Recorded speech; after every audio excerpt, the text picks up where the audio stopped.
ये आकाशवाणी है। कोविड-19 विशेष कार्यक्रम के अंतर्गत प्रस्तुत है कोरोना वायरस संक्रमण की वर्तमान स्थिति पर चर्चा, जिसे प्रस्तुत कर रहे हैं आकाशवाणी संवाददाता नवीन सक्सेना। इस कार्यक्रम में आमंत्रित स्वास्थ्य विशेषज्ञ हैं सफदरजंग अस्पताल में वरिष्ठ चिकित्सक डॉक्टर गीता कंपानी। नमस्कार। कोरोना जागरूकता श्रृंखला के आज के इस कार्यक्रम में आप सबका बहुत बहुत स्वागत है। लगातार हम इस कार्यक्रम को आपके लिए पेश करते आ रहे हैं और कोरोना से संबंधित जितने भी प्रश्न हैं, जितनी भी जिज्ञासाएं हैं, जितने भी सवाल हैं, उनका हम समाधान ढूंढने की कोशिश करते हैं आपके प्रश्नों के द्वारा और उम्मीद करते हैं कि आपको आपके सभी प्रश्नों का जवाब मिल ही जाता होगा हमारे विशेषज्ञ द्वारा। आज के इस कार्यक्रम में हमारे साथ जुड़ी हुई हैं डॉक्टर गीता कंपानी, सफदरजंग अस्पताल की वरिष्ठ चिकित्सक। डॉक्टर गीता, स्वागत है आपका आज के इस कार्यक्रम में। नमस्कार। आप थोड़ा ऊंची बोलेंगे, मुझे सुनाई नहीं दे रहा। नजर डाल लेते हैं इस समय हम देश में क्या स्थिति है कोविड की। देश में राष्ट्रव्यापी टीकाकरण अभियान के अंतर्गत अब तक 87 करोड़ 7 लाख से अधिक लोगों को कोविड रोधी टीके लगाए जा चुके हैं और जहां तक कल की बात है 1 करोड़ 2 लाख 22 हजार का जो आंकड़ा था, हमने वो पार कर लिया है। तो ये एक बहुत बड़ी अचीवमेंट है, बहुत बड़ी उपलब्धि है जब हम लगातार 1 या 2 या 3 बार ऐसा हो चुका है जब 1 करोड़ से ज्यादा जनता को कोविड रोधी टीके लगाए जा चुके हैं। गीता जी, कार्यक्रम की हम शुरुआत यहां से करेंगे कि जब 1 करोड़ टीके इस देश में लगातार लगाए जा रखे हैं, तो अब हम ये मान के चलें कि कोविड की जो स्थिति है वो देश में बहुत बेहतर हो चुकी है और आने वाले वक्त में इससे निपटने के लिए हम पूरी तरह से तैयार हो चुके हैं। जी, जैसे हम सब जानते हैं कि इस बीमारी का एकमात्र टर्निंग पॉइंट है, एकमात्र इलाज है, वो है कोविड एप्रोप्रिएट बिहेवियर और वैक्सीनेशन। इसके अलावा कोई ऐसी दवाई नहीं है, कोई ऐसा इंजेक्शन नहीं है जो फुल प्रूफ है कि कहा जा सके ये इस बीमारी का इलाज है। तो हमें जितनी ज्यादा लोगों को हम वैक्सीनेट कर सकते हैं, इम्यूनाइज कर सकते हैं, उतना हम उनको भी प्रोटेक्ट करेंगे और एक दूसरे से संक्रमण को भी प्रिवेंट करेंगे। तो एक तो इस मास्क स्केल इम्यूनाइजेशन और दूसरा कोविड एप्रोप्रिएट बिहेवियर, यही इस बीमारी के 2 मेन इलाज हैं। जी गीता जी, आने वाले वक्त में कुछ और भी टीके हमारे पास उपलब्ध होंगे, लेकिन जिस तरह से कहा जा रहा है जो ज़ायडस का जो टीका है, जो कहा जा रहा है कि 12 साल से ज्यादा उम्र के बच्चों को भी ये लगाया जा सकता है, तो ये टीका क्या वयस्कों को भी लगाया जाएगा या सिर्फ बच्चों को ही लगाया जाएगा? नहीं, ये एडल्ट्स को भी लगाया जाएगा। ये 12 साल से ऊपर लोगों को लगाया जाएगा।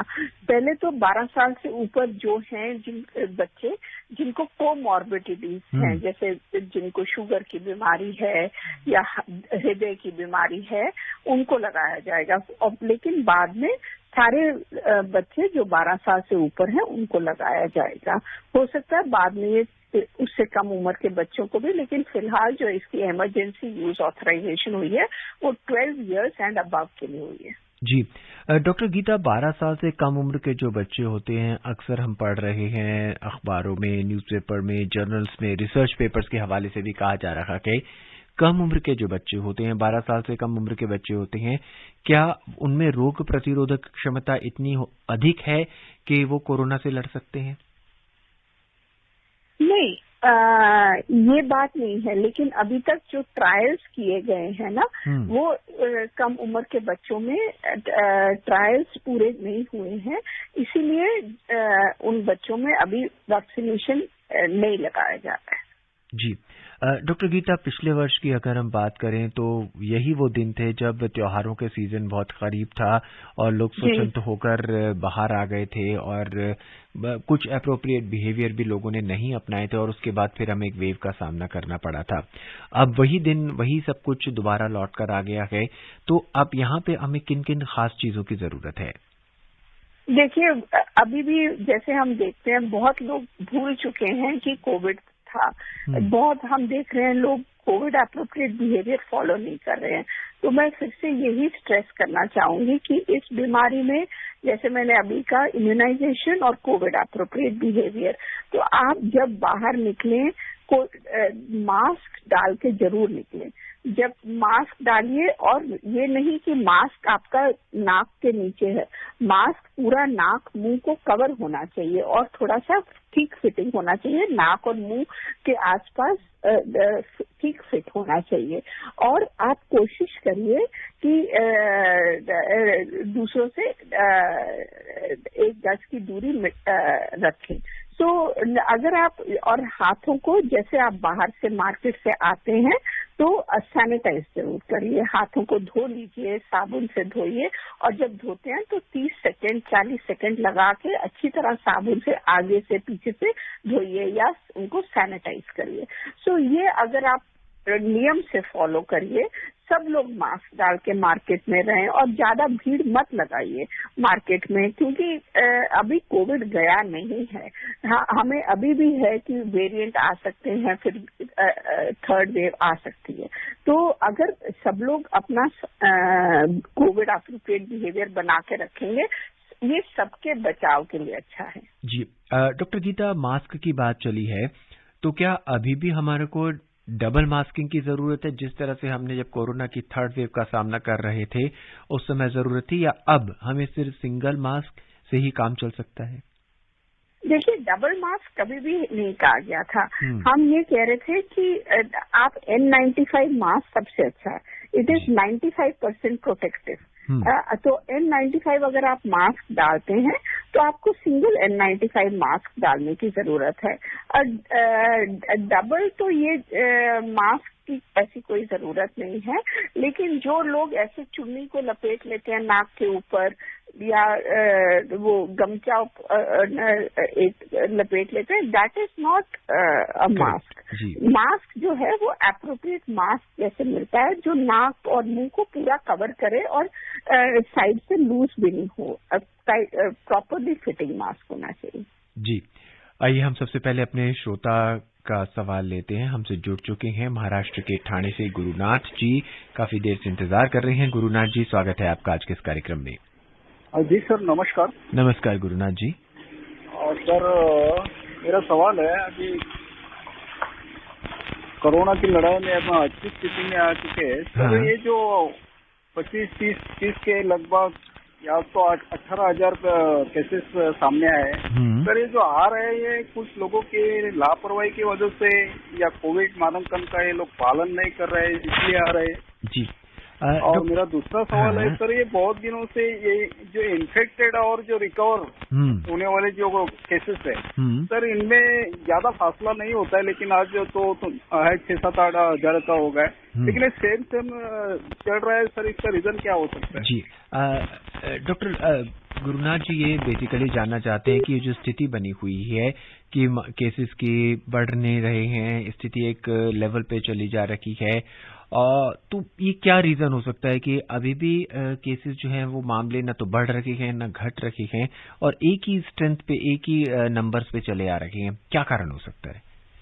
देखिए, कारण यही है कि जो इम्यूनाइजेशन की गई है, जो लोगों में इतने लोगों में इम्यूनाइजेशन की गई है, और तो उसकी वजह से इनकी इम्यूनिटी बढ़ गई है, और अभी नए वेरिएंट नहीं हैं, और इसी कारण से अभी फर्दर स्पाइक नहीं आ रही है और लोग कोविड एप्रोप्रिएट बिहेवियर फॉलो कर रहे हैं। तो इन सब चीजों की वजह से अभी केसेस में राइज नहीं आ रहा है।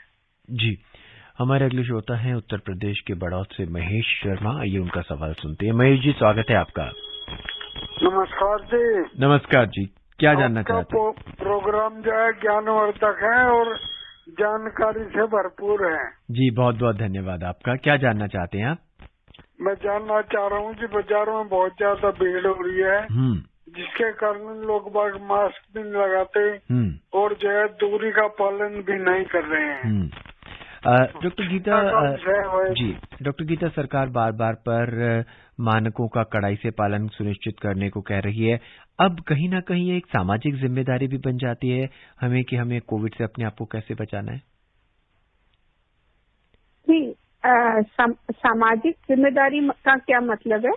सामाजिक जिम्मेदारी से मतलब है कि लोगों को अब खुद भी सोचना चाहिए कि हमें किस तरह से अपने आप को और अपने परिवार को और समाज को हमें बचाना है और किस तरह के नियमों का हमें पालन करना है। देखिए, नियम तो वही है जो मैंने आपको बताए हैं, जो कि जब आप बाहर जाएं मास्क जरूर डाल के जाएं और कोशिश करिए N95 मास्क डालें। और जो आप जब बाहर जाते हैं तो 2 गज की दूरी बना के रखें। आप किसी के पास बहुत ज्यादा 6 फीट का डिस्टेंस आप रखिए किसी से भी, ताकि आप इन्फेक्शन जो है वो ना हो। अगर आपको किसी तरह का खांसी है, जुकाम है, बुखार है या आप किसी से संक्रमण में आए हैं तो आप कोशिश करिए कि आप अपने आप को आइसोलेट कर लें। आप मार्केट जैसी जगह में या क्राउडेड प्लेस में तो बिल्कुल भी मत जाइए। और जब आप बाहर जाते हैं और घर वापस आते हैं तो आप हाथ को 30 से 40 सेकेंड अच्छे से साबुन से आगे से पीछे से साबुन से धोइए या उसको 70% अल्कोहल से सैनिटाइज करिए। और तो मास्क डालना, डिस्टेंस मेंटेन करना और हाथों को हैंड वॉश करना, ये कोविड एप्रोप्रिएट बिहेवियर, अगर आप ये बिहेवियर फॉलो करेंगे तो चांसेस हैं कि संक्रमण नहीं होगा।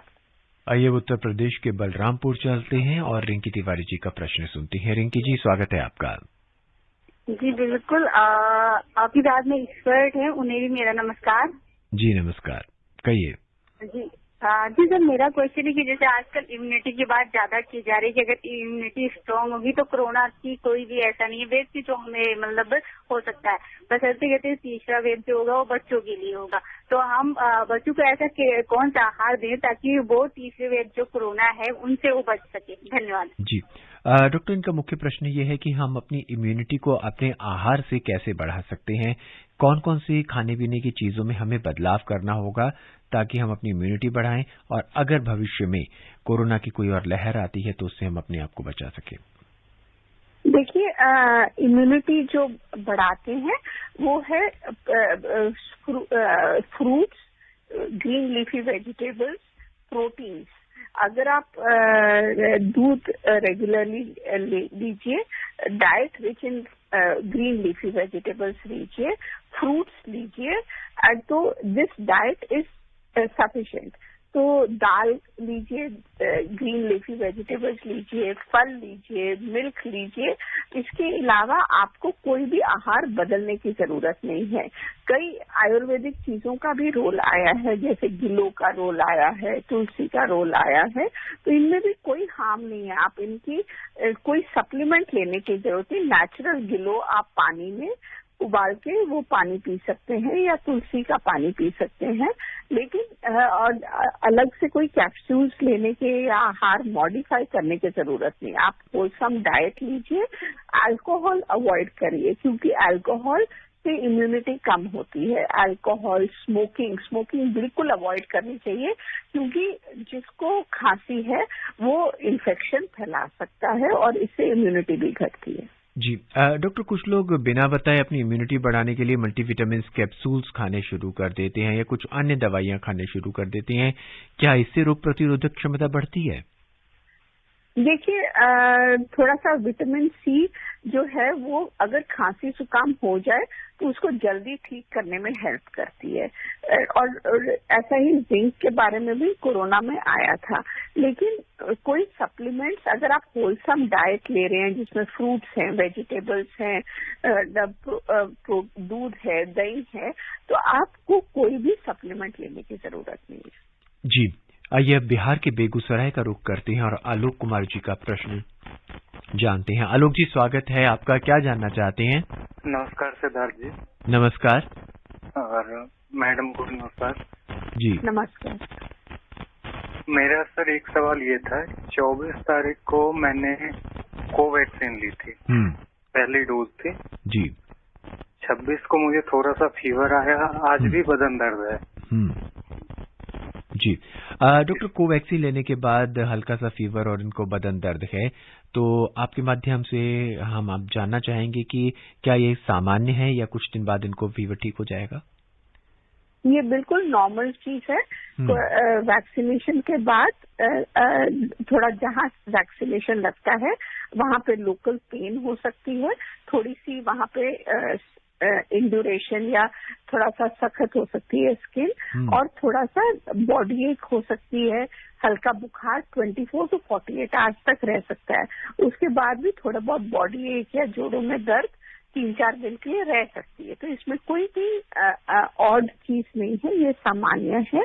और ये इसके लिए आप पैरासीटामोल की गोली ले लीजिए, उससे ये सिम्टम्स ठीक हो जाएंगे। आप 500 मिलीग्राम पैरासीटामोल की गोली दिन में 4 दफा तक ले सकते हैं, जब तक आपके सिम्टम्स ठीक नहीं होते। जी डॉक्टर, बुखार अगर 99 के आसपास है तब भी क्या पैरासीटामोल ले सकते हैं, या अगर 99 से ऊपर बढ़े तब लेना है? नहीं, अगर बुखार 100 से ऊपर हो फिर आप पैरासीटामोल लीजिए, बाकी 100 के नीचे कोई पैरासीटामोल लेने की भी जरूरत नहीं है। डॉक्टर, इस वैक्सीन के बाद क्या तेज बुखार भी आ सकता है क्या? अक्सर तेज बुखार नहीं आता है, अक्सर बुखार 100 के करीब ही आता है। जी 100-100। हाँ जी। मुंबई का रुख करते हैं, राहुल पटेल जी का सवाल सुनते हैं। राहुल जी, स्वागत है आपका। धन्यवाद, और आपको नमस्कार और डॉक्टर साहिबा को भी नमस्कार। जी नमस्कार। मेरा प्रश्न ये है कि अभी जिन्होंने घर में डबल वैक्सीन ले लिया है, अगर वो लोग संक्रमित होते हैं तो उनकी वजह से घर के बाकी के लोग जिन्होंने सपोज वैक्सीन नहीं लिया है उनको कितना खतरा है, और जो संक्रमित होते हैं उनको फिर क्या घर में होम क्वारंटाइन करना पड़ेगा या क्या करना पड़ेगा, उसके बारे में बताइए। डॉक्टर, बहुत व्यावहारिक सवाल इन्होंने पूछा है कि दोनों डोज लेने के बाद भी अगर कोई व्यक्ति संक्रमित हो गया है तो क्या वो व्यक्ति परिवार के अन्य लोगों को संक्रमित कर सकता है? बिल्कुल कर सकता है, क्योंकि ऐसा है, ये वैक्सीन की जो प्रोटेक्शन है ना, ये 78 to 92% है। तो आप 100% प्रोटेक्टिव तो है नहीं, और आप 78 में आ रहे हैं कि 80 में आ रहे हैं कि 90% प्रोटेक्शन में आ रहे हैं, कोई भी कह सकता है। आपकी एंटीबॉडीज कितनी बनी है कोई ऐसे नहीं बता सकता है। तो अगर आपको कोविड पॉजिटिव हो गए हैं तो बाकी बिल्कुल आपको अपने आप को आइसोलेट करना चाहिए और क्वारंटाइन करना है, और बाकियों को भी जो कोविड इन्फेक्टेड इंडिविजुअल के साथ है वैसे ही वो भी संक्रमित हो सकते हैं, इसलिए उनको आपसे आइसोलेट रहना है। जी डॉक्टर, अगर कोई व्यक्ति जैसे दोनों डोज उसने ले रखी हैं और वो संक्रमित हो जाता है और उसका जो संक्रमण है वो भी बहुत सामान्य है, बहुत माइल्ड है, ऐसे में क्या वो परिवार के अन्य व्यक्तियों को संक्रमित करता है? तो वो क्या मेजर उनमें संक्रमण हो सकता है या काफी तेज उनमें संक्रमण हो सकता है क्या? देखिए, ऐसा देखा गया कि जिसने इम्यूनाइजेशन ली है उसको अगर इन्फेक्शन होगी भी तो उसको हॉस्पिटलाइजेशन या हॉस्पिटल में दाखिल होने की जरूरत नहीं पड़ती है, उसको माइल्ड डिजीज ही होती है। तो इसीलिए इम्यूनाइजेशन का रोल भी बहुत है, क्योंकि अगर बीमारी होती भी है तो वो माइल्ड होती है, हॉस्पिटलाइजेशन की जरूरत नहीं पड़ती है। लेकिन उससे जो बाकी लोगों को इन्फेक्शन हो सकती है, अगर वो इम्यूनाइज नहीं है तो उनमें इन्फेक्शन हो सकती है, सीवियर हो जाए। आइए अब लोनी के यामीन भाई जी का सवाल सुनते हैं, क्या जानना चाहते हैं। यामीन जी, स्वागत है। सर नमस्कार जी, मैम को नमस्कार जी। जी नमस्कार। मैं यामीन भाई रेडियो वाला किरोड़ी लोनी। सर मैं जानना चाह रहा था मैं कि जैसे कि एक डोज लेने के बाद कितने सुरक्षित है और दूसरी लेने के बाद कितने सुरक्षित है, थोड़ा बताएं। जी डॉक्टर, दोनों डोजेस लेने के बाद कितने महीने तक आप सुरक्षित रह सकते हैं? क्या एक बार फिर सवाल रिपीट करेंगे? जी, इनका सवाल है कि इनको दोनों डोजेज वैक्सीन की ले चुके हैं, अब ये कितने महीने तक अपने आप को कोरोना से सुरक्षित महसूस कर सकते हैं? देखिए, कितनी देर तक, अभी तक हमारी कंट्री में हमने बूस्टर डोज लगानी शुरू नहीं की है, तो कितनी देर तक आप सेफ हैं, अभी इसका निश्चय से कोई बताया नहीं गया है कि कितनी देर आप 2 डोजेस के बाद संक्रमित नहीं होंगे। तो इसीलिए आप अपने आप को बहुत लोगों के 5 to 6 months हो गए हैं since the last dose was given. तो आप कोविड एप्रोप्रिएट बिहेवियर मेंटेन करिए कि जब तक सरकार, अभी तक कोई रेगुलेशन आई नहीं है कि नेक्स्ट डोज कब लगनी है। जी डॉक्टर, कुछ लोगों को कोविड का टीका लगा हुए 5 से 6 महीने हो चुके हैं, जिन्होंने शुरू में ही कोविड की दोनों डोजेज लगा ली थी। अब ऐसे बहुत से व्यक्तियों की हो सकता है कि इम्यूनिटी कम हो रही हो, क्योंकि कोई एंटीबॉडीज टेस्ट तो करवाता नहीं है। ऐसे में क्या चांसेस हैं कि कोरोना आ सकता है? देखिए, अभी तक वही है, वी डोंट नो कि कितनी एंटीबॉडीज, क्योंकि हम सब हेल्थ वर्कर्स जिनको सबसे पहले लगी थी, हम सबको 5-6 महीने हो रहे हैं लगे हुए सेकेंड डोज। तो अभी इस पे कोई रेगुलेशन आया नहीं है। जैसे कई कंट्रीज में अभी बूस्टर डोज लगना शुरू हो गया after the second dose also, लेकिन अभी तक हमारी कंट्री में कोई ऐसी रेगुलेशन आई नहीं है कि तो संक्रमित होने के चांसेस डेफिनेटली हो जाते हैं। जी, हमारे अगले श्रोता हैं दिल्ली के गांधीनगर से धर्मवीर जी। धर्मवीर जी, स्वागत है आपका। जी नमस्कार, क्या जानना चाहते हैं आज आप? मैं धर्मवीर गांधीनगर दिल्ली से बोल रहा हूँ। डॉक्टर साहब नमस्कार। मुझे 2 बातें पूछनी है कि डॉक्टर साहब, जैसे पिछले साल कोरोना ने जो अटैक किया उसके बाद वो शांत हो गया, फिर 2021 में उसने अच्छे तरह वो दूसरा अटैक किया। हमने तो बचने का तरीका ले लिया, कवच तो बना लिया टीके के तौर पर।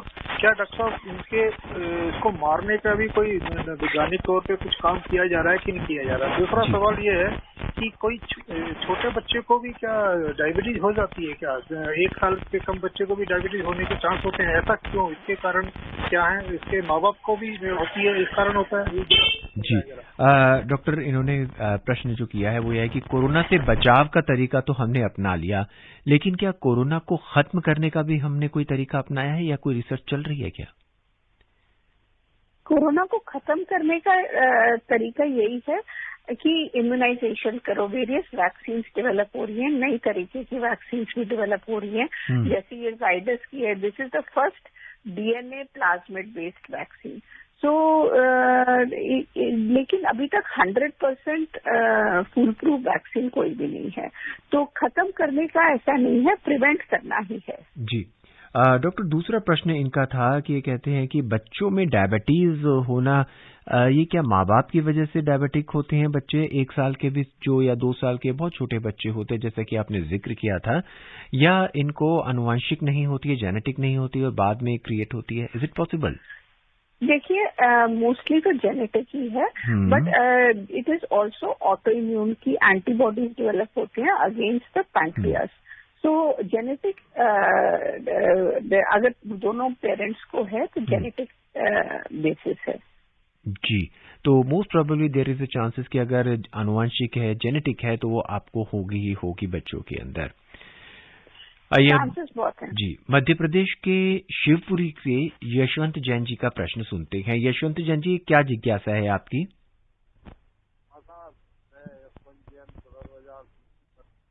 जी यशवंत जी, थोड़ा सा अपनी आवाज तेज करके बात करेंगे हमसे? ये मैं ये कह रहा था, हाँ, जैसा वैक्सीनेशन का लक्ष्य जो हमारा था उसको हमने काफी हद तक प्राप्त किया है जी, लेकिन लोगों का जो मास्क के प्रति, सैनिटाइजर के प्रति, हाथ धोने के प्रति जो लापरवाही बरती जा रही है, उससे दोबारा से नए केस आने लगे और उससे हमको एक भयावह स्थिति लगने लगी। नहीं, ऐसा नहीं हो कि द्वारा से ये हो तो फिर हमको द्वारा से वही स्थिति में जाना पड़े। तो हम लोगों से अपील यही करते हैं, हम तो मास्क लगाते हैं, हम तो सैनिटाइजर भी करते हैं, लेकिन लोग हम जहाँ पे भी देखते हैं कई जगह तो सख्ती बरती जा रही है, लेकिन कई जगह बिल्कुल जी।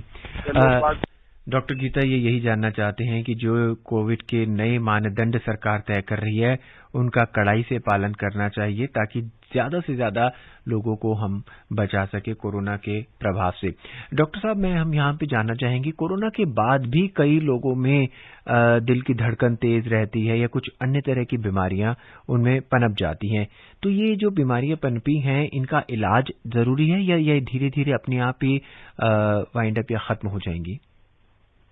देखिए, बहुत मरीजों में देखा जा रहा है कि कईयों को वेट लॉस हो रहा है, कईयों को धड़कन हो रही है, लेकिन जो हम देख रहे हैं वो धीरे धीरे ये ठीक होते चले जा रहे हैं और कईयों को थोड़ा 1 मंथ, 3 मंथ, 6 मंथ्स में ये सिम्टम्स ठीक हो जाते हैं। जी डॉक्टर, जो ये पोस्ट कोविड के सिम्टम्स थे, पोस्ट कोविड के बाद जो कॉम्प्लिकेशंस हुई, ये क्या एसिम्टोमेटिक्स मरीजों को भी हुई हैं या सिर्फ उन्हीं मरीजों को हुई हैं जो बहुत सीरियस थे?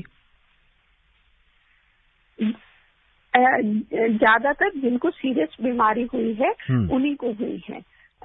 जिनको सीरियस बीमारी हुई है, एसिम्टोमेटिक वालों को इंसिडेंटली ही डिस्कवर किया गया, उनको कोई प्रॉब्लम नहीं है। जी, दिल्ली के किराड़ी से ओम प्रकाश जी हमसे जुड़ चुके हैं। आइए जानते हैं उनके क्या प्रश्न है, उनका क्या जिज्ञासा है। ओम प्रकाश जी, स्वागत, आपका क्या जानना चाहते हैं? नमस्कार जी। नमस्कार डॉक्टर साहब को भी नमस्कार जी। जी मैंने आज वैक्सीन लगवाई थी, कोवैक्सीन, वो कोविशील्ड जी। तो मैं आप ये पूछना चाहता था कि मैं जैसे जो मैं अपनी दवाई ले रहा हूँ, जैसे आंखों में ड्रॉप वगैरह भी के नहीं। जी डॉक्टर, वैक्सीन के बाद क्या हम अपनी आम दवाइयों को उसी तरह से जारी रखें जिस तरह से हम पहले लेते आ रखे हैं, या इसमें 1 या 2 दिन का गैप दें, जानना चाहते हैं? नहीं, बिल्कुल कोई गैप नहीं देना है। जो आपके ब्लड प्रेशर, शुगर की दवाइयां हैं उनको उसी तरह से जारी रखिए। जी दूसरा प्रश्न डॉक्टर ये आता है कि कई बार व्यक्ति जैसे इंजेक्शन लेने गए हैं तो कहते हैं कि इंजेक्शन से बाद हमें बुखार हो जाता है या दर्द होता है, तो वो पहले ही पेन किलर ले लेते हैं या पहले ही पैरासिटामोल या दूसरी दवाई ले लेते हैं ताकि बुखार ना हो, ये कहाँ तक सही है? ले सकते हैं, बिल्कुल ले सकते हैं, क्योंकि अगर आप इंजेक्शन लेने जा रहे हैं, वैक्सीनेशन लेने जा रहे हैं, तो चांसेस बहुत हैं कि वहाँ पे टेंडर दुखे या आपको हल्का बुखार आएगा या जोड़ों में दर्द होगी। तो अगर आप पैरासिटामोल की गोली इंजेक्शन से पहले या उसके थोड़ी देर बाद ले लें एज अ प्रिवेंशन, तो उसमें कोई हार्म नहीं है। जी, उत्तर प्रदेश के बागपत से अमित जी का प्रश्न हमारे साथ जुड़ चुके हैं। अमित जी स्वागत है आपका, क्या प्रश्न है आपका?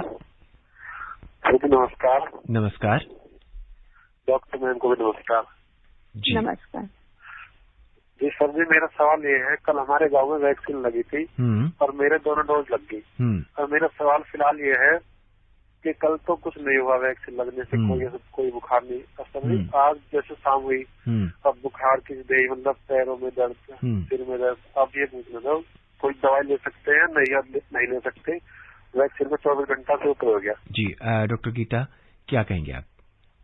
क्या पूछ रहे हैं? डॉक्टर गीता ये जानना चाहते हैं, इन्होंने वैक्सीन लिया था, 24 घंटे तक इन्हें कुछ नहीं हुआ, अब इन्हें फीवर हो रहा है, पैरों में दर्द है, बदन में दर्द है, क्या अब ये दवाई ले सकते हैं? बिल्कुल ले सकते हैं, पैरासिटामोल ले सकते हैं बुखार और जोड़ों के दर्द के लिए, और ये symptoms with in 3 to 5 days ठीक हो जाएंगे इनको। लेकिन अगर तेज बुखार होता है और सिम्टम्स बियॉन्ड 1 week परसिस्ट करते हैं तो इनको अपना RT-PCR करवा लेना चाहिए। जी डॉक्टर गीता कंपानी, हमसे जुड़ने के लिए, सभी सवालों का जवाब देने के लिए, हमारे श्रोताओं की जिज्ञासा शांत करने के लिए, और आपका बहुत बहुत धन्यवाद। जी चलते चलते हम अपने श्रोताओं को बता दें कि दिल्ली में पिछले 24 घंटे के दौरान कोरोना संक्रमण के 34 नए मरीजों को पता चला है, और इन्हें मिलाकर दिल्ली में जो संक्रमित मरीजों की कुल संख्या है वो 14,38,780 हो गई है।